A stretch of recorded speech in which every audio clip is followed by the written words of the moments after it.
नमस्कार दोस्तों, कहानी और कल्पना की दुनिया में आपका हार्दिक स्वागत है। आज सुनिए मुंशी प्रेमचंद्र द्वारा लिखी गई कहानी मिलाप। लाला ज्ञानचंद बैठे हुए हिसाब किताब जांच रहे थे कि उनके सुपुत्र बाबू नानक चंद आए और बोले, दादा अब यहाँ पड़े पड़े जी उस्ता गया, आपकी आज्ञा हो तो मैं सैर को निकल जाऊं, 2-1 महीने में लौट आऊंगा। नानक चंद बहुत सुशील और नव युवक था। रंग पीला, आंखों के गिर्द हल्के स्याह धब्बे कंधे झुके हुए। ज्ञानचंद ने उसकी तरफ तीखी निगाह से देखा और व्यंग्यपूर्ण स्वर में बोले, क्यों, क्या यहाँ तुम्हारे लिए कुछ कम दिलचस्पियाँ हैं? ज्ञानचंद ने बेटे को सीधे रास्ते पर लाने की बहुत कोशिश की, मगर सफल ना हुए। उनकी डांट फटकार और समझाना बुझाना बेकार हुआ। उसकी संगति अच्छी ना थी, पीने पिलाने और राग रंग में डूबा रहता था। उन्हें ये नया प्रस्ताव क्यों पसंद आने लगा, लेकिन नानक चंद उसके स्वभाव से परिचित था। बेधड़क बोला, अब यहाँ जी नहीं लगता, कश्मीर की बहुत तारीफ सुनी है, अब वहीं जाने की सोचता हूँ। ज्ञानचंद बोला, बेहरत है, तशरीफ ले जाइए। नानक चंद बोला, रुपए को दिलवाइए, इस वक्त 500 रुपए की सख्त जरूरत है। ज्ञानचंद, ऐसी फिजूल बातों को मुझसे जिक्र ना किया करो, मैं तुमको बार बार समझा चुका हूँ।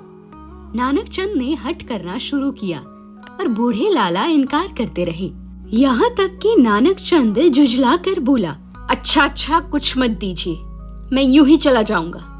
ज्ञानचंद ने कलेजा मजबूत करके कहा, बेशक तुम ऐसे ही हिम्मतवर हो, वहाँ भी तुम्हारे भाई बंद बैठे हुए हैं ना। नानक चंद, मुझे किसी की परवाह नहीं, आपका रुपया आपको मुबारक रहे। नानक चंद की ये चाल कभी पट नहीं पड़ती थी। अकेला लड़का था। बूढ़े लाला साहब ढीले पड़ गए, रुपया दिया। खुशामद की ओर उसी दिन नानक चंद कश्मीर की सैर के लिए रवाना हुआ। मगर नानक चंद यहाँ से अकेला ना चला। उसकी प्रेम की बातें आज सफल हो गई थी। पड़ोस में बाबू रामदास रहते थे। बेचारे सीधे सादे आदमी थे, सुबह दफ्तर जाते और शाम को आते। और इस बीच नानक चंद अपने कोठे पर बैठा हुआ उनके बेवा लड़के से मोहब्बत के इशारे किया करता। यहाँ तक कि अभागी ललिता उसके जाल में आ फंसी। भाग जाने के मंसूबे हुए। आधी रात का वक्त था। ललिता एक साड़ी पहने अपनी चारपाई पर करवटें बदल रही थी। जेवरों को उतार कर उसने एक संदूकचे में रख दिया। उसके दिल में इस वक्त तरह तरह के ख्याल दौड़ रहे थे और कलेजा जोर जोर से धड़क रहा था।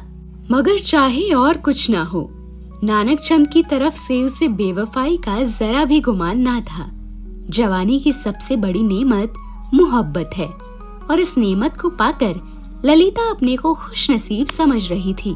रामदास बेसुध सो रहे थे कि इतने में कुंडी खटकी। ललिता चौंक कर उठ खड़ी हुई। उसने जेवरों का संदूकचा उठा लिया। एक बार इधर उधर हसरत भरी निगाहों से देखा और दबे पांव चौंक चौंक कर कदम उठाती दहलीज में आई और कुंडी खोल दी। नानक चंद ने उसे गले से लगा लिया। बग्घी तैयार थी। दोनों उस पर जा बैठे। सुबह को बाबू रामदास उठे। ललिता ना दिखाई दी। घबराए सारा घर छान मारा, कुछ पता न चला। बाहर की कुंडी खुली देखी, बग्घे के निशान नजर आए। सर पीट कर बैठ गए, मगर अपने दिल का दर्द किससे कहते। हंसी और बदनामी का डर जबान पर मुहर हो गया। मशहूर किया कि वो अपने ननिहाल और गई, मगर लाला ज्ञानचंद सुनते ही भाप गए कि कश्मीर की सैर के कुछ और ही माने थे। धीरे धीरे ये बात सारे मोहल्ले में फैल गई, यहाँ तक कि बाबू रामदास ने शर्म के मारे आत्महत्या कर ली। मोहब्बत की सरगर्मियां नतीजे की तरफ से बिल्कुल बेखबर होती हैं। नानक चंद जिस वक्त बग्घी में ललिता के साथ बैठा तो उसे इसके सिवाय और कोई ख्याल ना था कि एक युवती मेरे बगल में बैठी है जिसके दिल का मैं मालिक हूँ। उसी धुन में वो मस्त था। बदनामी का डर, कानून का खटका, जीविका के साधन, उन समस्याओं पर विचार करने की उसे उस वक्त फुर्सत ना थी। हाँ, उसने कश्मीर का इरादा छोड़ दिया, कलकत्ते जा पहुंचा। किफायत शारी का सबक ना पड़ा था। जो कुछ जमा जथा थी 2 महीनों में खर्च हो गई। ललिता के गहनों पर नौबत आई, लेकिन नानक चंद में इतनी शराफत बाकी थी। दिल मजबूत करके बाप को खत लिखा, मोहब्बत को गालियां दी और विश्वास दिलाया कि आपके पैर चूमने के लिए जी बेकरार है, कुछ खर्च भेजिए। लाला साहब ने खत पढ़ा। तस्कीन हो गई कि चलो जिंदा है, खैरियत से है। धूमधाम से सत्यनारायण की कथा सुनी, रुपया रवाना कर दिया, लेकिन जवाब में लिखा, खैर, जो कुछ तुम्हारी किस्मत में था वो हुआ। अभी इधर आने का इरादा मत करो, बहुत बदनाम हो रहे हो। तुम्हारी वजह से मुझे भी बिरादरी से नाता तोड़ना पड़ेगा। इस तूफान को उतर जाने दो, तुम्हें खर्च की तकलीफ ना होगी, मगर इस औरत की बाह पकड़ी है तो उसका निभा करना, उसे अपने ब्याहता स्त्री समझो। नानक चंद दिल पर से चिंता का बोझ उतर गया। बनारस से माहवार वजीफा मिलने लगा। इधर ललिता की कोशिश ने भी कुछ दिल को खींचा और गौ शराब की लत ना टूटी, और हफ्ते में 2 दिन जरूर थिएटर देखने जाता। तो भी तबीयत में स्थिरता और कुछ संयम आ चला था। इस तरह कलकत्ते में उसने 3 साल काटे। इसी बीच एक प्यारी लड़की के बाप बनने का सौभाग्य हुआ, जिसका नाम उसने कमला रखा। 3रा साल गुजरा था कि नानक चंद के उस शांतिमय जीवन में हलचल पैदा हुई। लाला ज्ञानचंद का 50वां साल था, जो हिंदुस्तानी रईसों की प्राकृतिक आयु है।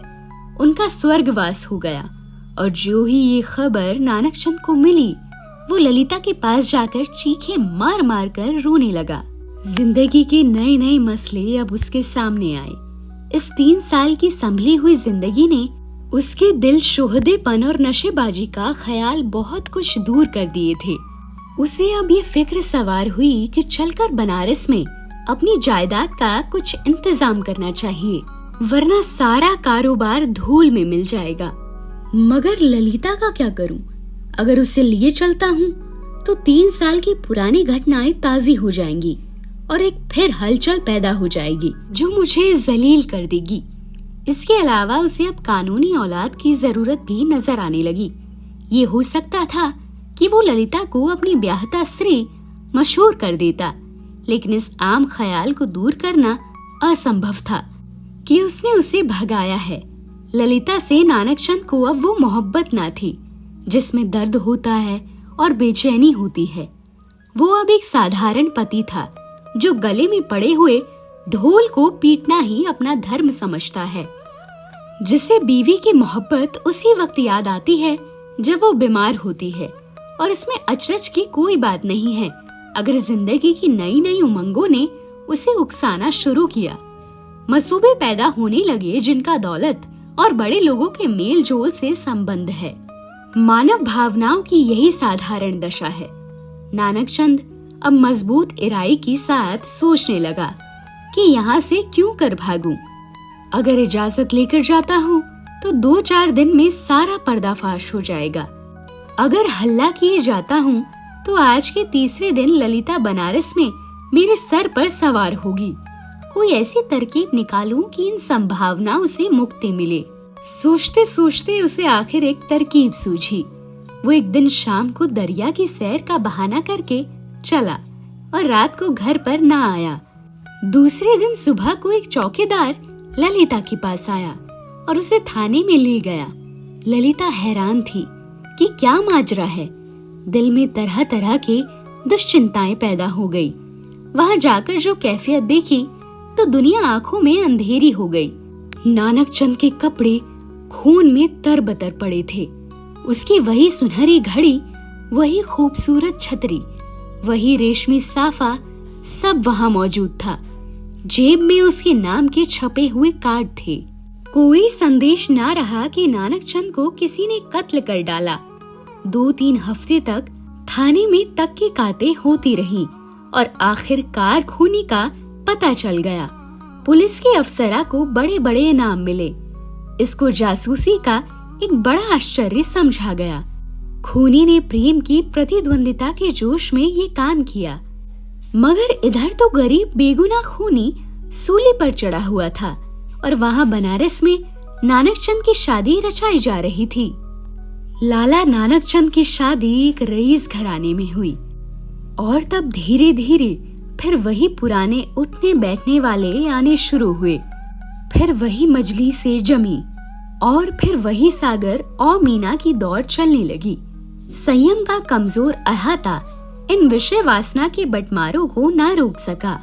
हाँ, अब इस पीने पिलाने में कुछ पर्दा रखा जाता था और ऊपर से थोड़ी सी गंभीरता बनाए रखी जाती थी। साल भर इसी बहार में गुजरा नवेली बहू घर में कुड़ कुड़ कर मर गई। तपेदिक ने उसका काम तमाम कर दिया। तब दूसरी शादी हुई, मगर इस स्त्री में नानकचंद की सौंदर्य प्रेमी आंखों के लिए कोई आकर्षण न था। इसका भी वही हाल हुआ। कभी बिना रोए कौर मुंह में नहीं दिया। 3 साल में चल बसी। तब तीसरी शादी हुई। ये औरत बहुत सुंदर थी। अच्छे आभूषणों से सुसज्जित उसने नानकचंद के दिल में जगह कर ली। एक बच्चा भी पैदा हुआ था और नानकचंद गार्हस्थ्यिक आनंदों से परिचित होने लगा। दुनिया के नाते रिश्ते अपनी तरफ खींचने लगे, मगर प्लेग के लिए ही सारे मसूबे धूल में मिला दिए। पति प्राणा स्त्री मरी। 3 बरस का प्यारा लड़का हाथ से गया और दिल पर ऐसा दाग छोड़ गया जिसका कोई मरहम ना था। उच्च श्रृंखलता भी चली गई। अय्याशी का भी खात्मा हुआ। दिल पर रंजोगम छा गया और तबीयत संसार से विरक्त हो गई।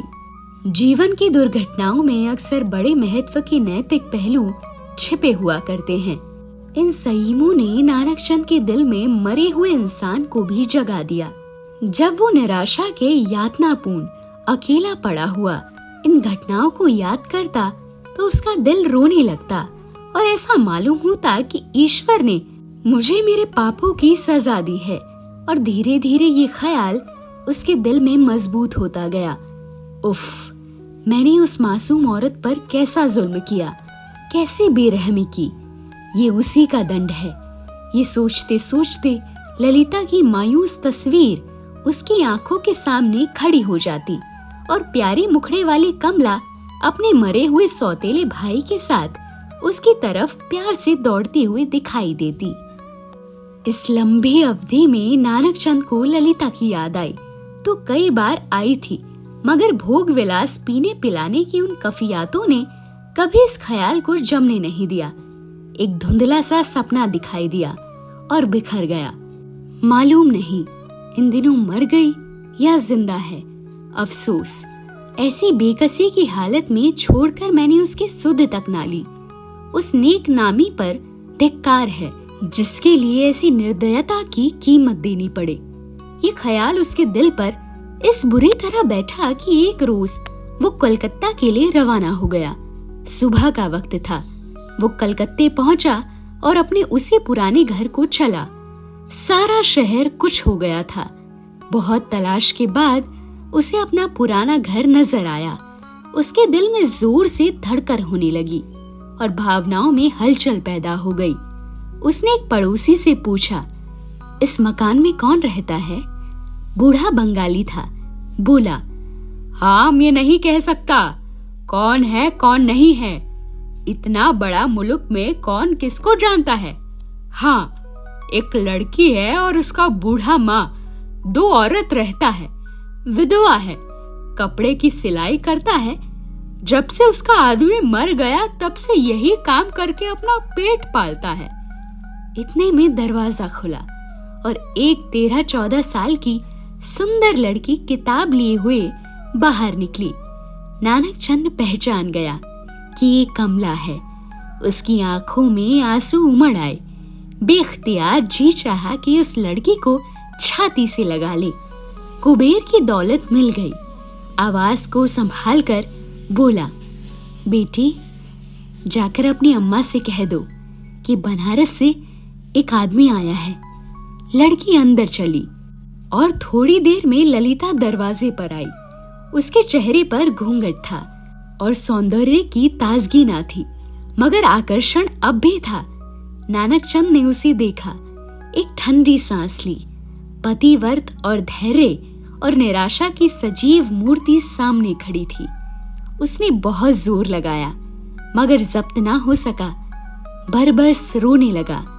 ललिता ने घूंघट की आव से उसे देखा और आश्चर्य के सागर में डूब गई। वो चित्र जो हृदय पट पर अंकित था और जो जीवन के अल्पकालिक आनंदों की याद दिलाता था, जो सपनों में सामने आ आकर कभी खुशी के गीत सुनाता था और कभी रंज के तीर चुभाता था, इस वक्त सजीव सचल सामने खड़ा था। ललिता पर बेहोशी छा गई, कुछ वही हालत जो आदमी को सपने में होती है।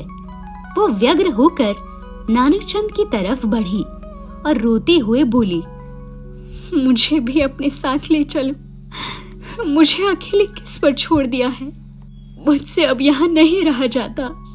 ललिता को इस बात की जरा भी चेतना न थी कि वो उस व्यक्ति के सामने खड़ी है जो एक जमाना हुआ मर चुका, वरना शायद वो चीख कर भागती। उस पर एक सपने की सी हालत छाई हुई थी। मगर जब नानकचंद ने उसे सीने से लगाकर कहा, ललिता, अब तुमको अकेले ना रहना पड़ेगा, तुम्हें इन आंखों की पुतली बनाकर रखूंगा। मैं इसलिए तुम्हारे पास आया हूँ। मैं अब तक नरक में था, अब तुम्हारे साथ स्वर्ग को सुख भोगूंगा। तो ललिता चौंकी और छिटक कर अलग हटती हुई बोली, आंखों को तो यकीन आ गया मगर दिल को नहीं आता। ईश्वर करे ये सपना ना हो। तो दोस्तों, ये थी आज की कहानी। आशा करती हूँ आपको ये कहानी पसंद आई होगी। अगर हाँ, तो हमारे चैनल को सब्सक्राइब करके हमें सपोर्ट करें। धन्यवाद।